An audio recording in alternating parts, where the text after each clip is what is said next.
Привет, мои творческие друзья! Рад приветствовать вас на своем канале. И сегодня у нас очередная удивительная обработка на мобильном телефоне. Наш коллега по фотографии, мой подписчик STP, извини, дружище, не знаю, как тебя зовут, как к тебе обращаться, обратил мое внимание на очень интересный блог в Инстаграме. Блог носит название Mixplore. Он принадлежит немецкому фотографу Мирка Фикеншеру. На его блог подписаны более чем 64 тысячи человек. Фотографии на самом деле очень интересные, красивые. В основном, конечно, это пейзажи. И если мы с вами внимательно посмотрим на его обработку, то мы увидим, что основная фишка его обработки заключается в работе с кистями. Основные объекты на его фотографии, будь то замок, водопад или мост, он выделяет определенным образом. Делает их контрастнее, светлее, насыщеннее. А все объекты, которые окружают основной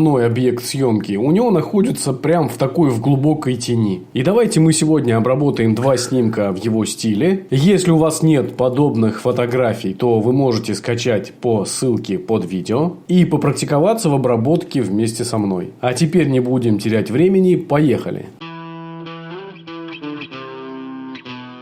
Итак, заходим в Lightroom. Первая фотография, с которой мы будем работать. Первым делом перейдем в базовые настройки, которые в мобильном Lightroom называются свет. Сделаем немного поярче экспозицию. Прижмем светлые области. Прижмем немного тени. Убавим также слегка белые. И немного понизим черные. Нам с вами нужно добиться минималистичности в цветах и получить красивую кинематографичную картинку. Мы к ней и будем с вами стремиться. Теперь перейдем в цвет. Температуру я трогать не буду. Прибавлю немного красочности, а насыщенность убавлю. Переходим в смешение цветов. Красный. Оттенок красного двигаем немного вправо и делаем его теплее. Насыщенность не трогаем. Переходим в оранжевый. Оранжевый смешаем немного с красным. Насыщенность также не трогаем. Желтый. Желтый переводим посильнее в сторону оранжевого. Примерно до минус 75. И убавим немного насыщенность. Минус 30, я думаю, будет достаточно. Зеленый цвет. Зеленый цвет сделаем теплее, то есть оттенок передвинем в сторону желтых оттенков и понизим насыщенность. Я думаю, где-то минус 50, минус 55 будет достаточно. Других цветов на нашей фотографии нет, поэтому мы здесь можем их не трогать. Нажимаем «Готово». Двигаем палец вверх, кликаем рогатку, выбираем общий доступ, кликаем Snapseed. Первым делом мы сделаем кроп под Instagram 4:5. Кликаем кадрирование. Выбираем 4:5. Кликаем галочку. Идем в инструменты. Кликаем резкость. Выбираем значение структуру. Повышаем ее примерно до 80. Кликаем галочку. Идем дальше в инструменты. Кривые. Смотрим, чтобы стояло значение освещенность. Выгибаем. До тех пор, пока самые темные участки на фотографии будут еле заметными. Примерно вот так. Кликаем галочку. Теперь ведем палец вверх, нажимаем на слои. Посмотреть изменения. Выбираем синий слой с кривыми. Кликаем кисть. Нажимаем на треугольник с шариком. Смотрим, чтобы значение в кривых было 0. И сейчас мы с вами проработаем светлые участки. Я увеличу изображение. Мне нужно осветлить героя нашей фотографии, человека. Делаем это аккуратненько. Если залезли за края, как я на ноге, выбираем значение 100. И проводим аккуратненько по краю белой полоски. Устраняем этот недостаток. Опять выбираем значение 0. Аккуратненько. Так.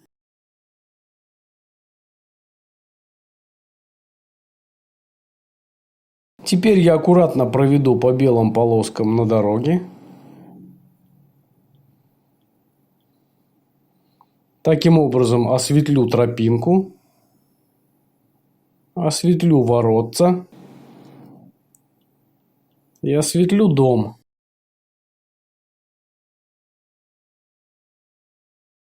Сделаю значение 50.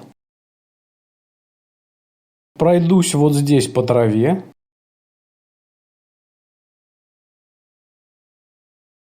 Осветлю те ветки, на которые падает свет. Пройдусь слегка по кронам деревьев, там, где у меня светлые участки.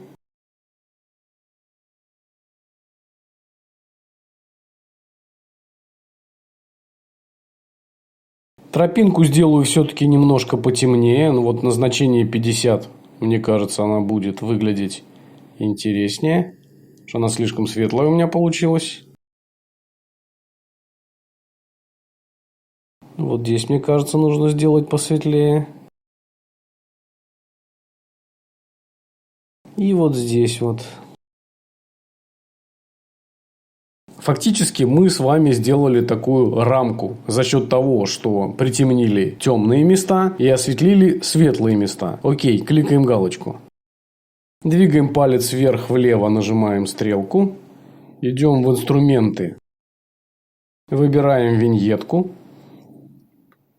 Выбираем размер и положение, чтобы у нас туда попали самые главные объекты нашего снимка. В данном случае это домик и человек. Затемняем яркость внешних областей.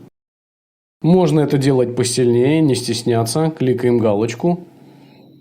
Ведем палец вверх, нажимаем слои «Посмотреть изменения». Кликаем синий слой «Виньетка», выбираем кисть, треугольник и шар. Делаем значение виньетки 0. И очищаем центральную область нашей фотографии. Сверху слева я сделаю немножко потемнее. Справа тоже потемнее. Так, идем дальше. Нажимаем галочку. Ведем палец вверх-влево, нажимаем стрелку. Идем в инструменты, выбираем кисть. Выбираем Dodge and Burn. Ставим значение -5. Теперь наша задача с вами также пройтись по темным областям. И мы с вами проработаем локальный контраст.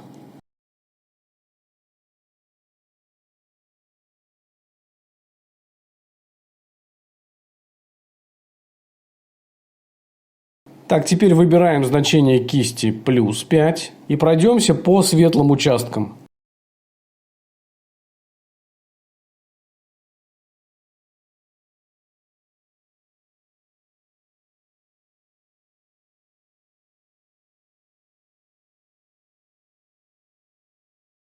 Отлично. Так, смотрим. Отлично. Идем опять в кисть. Выбираем насыщенность. Выбираем значение +5. И сделаем понасыщеннее объекты, которые у нас светлые. Ну и, конечно же, не забываем про нашего главного персонажа. Так, делаем понасыщеннее куртку туриста. Ворота.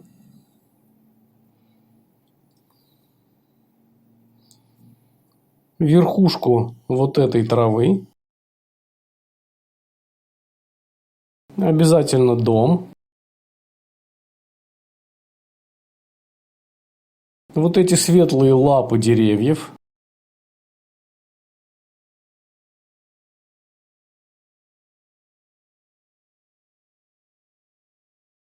Обработка завершена. Смотрим, какая фотография у нас была изначально и какую в итоге мы получили.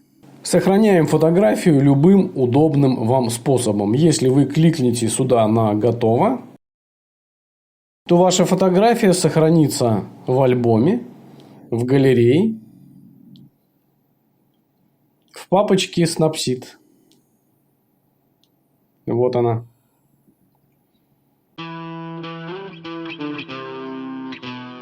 Идем дальше. Выбираем следующую фотографию. Переходим в базовые настройки в свет. Фотография достаточно яркая, поэтому экспозицию мы здесь трогать не будем. Даже я бы ее сделал бы чуть-чуть поменьше. Немного прижмем светлые области. Тени. Прижмем белые. Черные. Можно добавить еще немного контрастности. Давайте сюда добавим кривую. Зафиксируем ключевые точки. Точку белого опустим вниз. Точку черного поднимем вверх. Наше изображение стало вот таким вот матовым. Кликаем «Готово». Переходим в цвет. Слегка прижимаем насыщенность. Добавляем красочность. Переходим в смешение цветов. У нас здесь с вами фактически два цвета, синий и зеленый. Давайте поработаем с синим. Синий находится в аквамариновом и в синем участке. Давайте перейдем в аквамарин. Сделаем синий цвет не такой зеленый. Убавим насыщенность. Перейдем в синий цвет. Здесь оттенок передвинем наоборот влево. Но не сильно. Получаем приятный цвет воды, который нам нравится. Прижимаем насыщенность. Я хочу, чтобы от синего цвета остался только легкий намек. И сделаем потемнее. Отлично. Теперь переходим в желтый. Двигаем его в сторону оранжевых оттенков. Где-то примерно на минус 60-65. Убавим немножко насыщенность. Переходим в зеленый. Оттенок зеленого двигаем в сторону желтого. Примерно на минус 70. Прижимаем насыщенность. И делаем зеленый еле-еле заметный. Можно сделать его немножко потемнее. Нажимаем «Готово». Фотография стала немного темноватая, поэтому давайте мы вернемся в базовые настройки и слегка повысим экспозицию. Отлично. Поднимаем палец вверх, нажимаем на рогатку, общий доступ. Открываем фотографию в Snapseed. Идем в инструменты. Давайте проверим кадрирование. Она у нас и так сделана под Instagram. Окей. Кликаем галочку. Действуем абсолютно тем же образом, что и при обработке предыдущей фотографии. Идем в инструменты. Идем в резкость. Добавляем структуру. Кликаем галочку. Идем в инструменты. Кривые. Значение освещенность. Прижимаем посильнее. Кликаем галочку. Ведем палец вверх, нажимаем на слои, посмотреть изменения. Выбираем слой кривые, выбираем кисть. Нажимаем треугольник и шарик. Делаем тем самым реверс. Значения применились. Смотрим, чтобы значение стояло 0. Поработаем со светлыми участками. Осветлим воду. Сделаем более светлым отражение водопада в воде. Получилось слишком ярко, поэтому я значение ставлю на 50. Теперь на 100 и подберу немного края, чтобы у меня далеко не забегали светлые участки. Отлично. Выбираю значение 0. Теперь пройдусь по светлым веткам деревьев. Аккуратненько. Можно отдельно осветлить стволы, которые находятся посередине снимка. Вот здесь у нас светлая область. Давайте мы ее проработаем. Вот здесь аккуратненько. Вот здесь немного. Вот это деревце осветлим. Теперь немного давайте осветлим, но только на значении 50 камни, которые находятся внизу водопада. Отлично. Кликаем галочку. Ведем палец вверх, нажимаем стрелку, инструменты, выбираем виньетку. Смотрим, чтобы наш основной объект находился в центре круга. Понижаем внешние области. Можно это сделать посильнее. Кликаем галочку. Ведем палец вверх, нажимаем слои, посмотреть изменения. Кликаем слой виньетка, кисть. Кликаем треугольник с шариком. Значение 0. И слегка пройдемся по нашему центральному изображению. Для того, чтобы виньетка не выглядела сплошным кругом.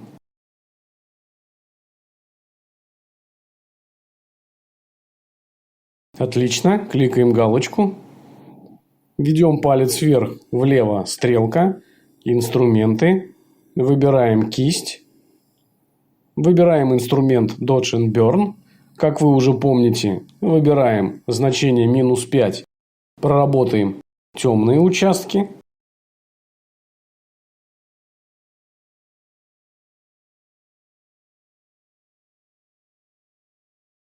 Теперь выбираем значение +5. Пройдемся по светлым участкам изображения. Отражение я трогать не буду, пусть остается именно таким, оно такое нравится мне больше. Сверху ветки тоже достаточно светлые, я их трогать не буду, проработаю только воду. Отлично, теперь выбираю кисть насыщенность, значение 5. И пройду слегка по светлым веткам.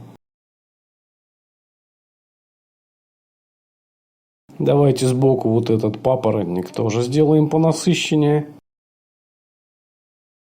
Воду трогать не нужно, иначе она, скорее всего, пойдет синевой. Воду мы лучше вообще обесцветим, сейчас чуть-чуть попозже. Отлично. Теперь давайте выберем значение -5. И уберем с воды лишнюю синеву.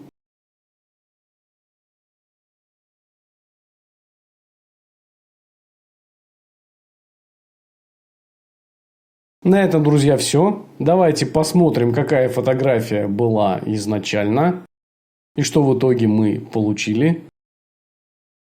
Теперь вы владеете новым методом обработки ретуши пейзажа Dodge and Burn. Пользуйтесь им и привлекайте внимание зрителей к вашим необычным фотографиям. А на этом, друзья, все. Если вы не подписаны на мой канал, обязательно подпишитесь, потому что впереди ждет много интересного и полезного. Интересных сюжетов, тысячи и сотни тысяч лайков вашим фотографиям. До новых встреч!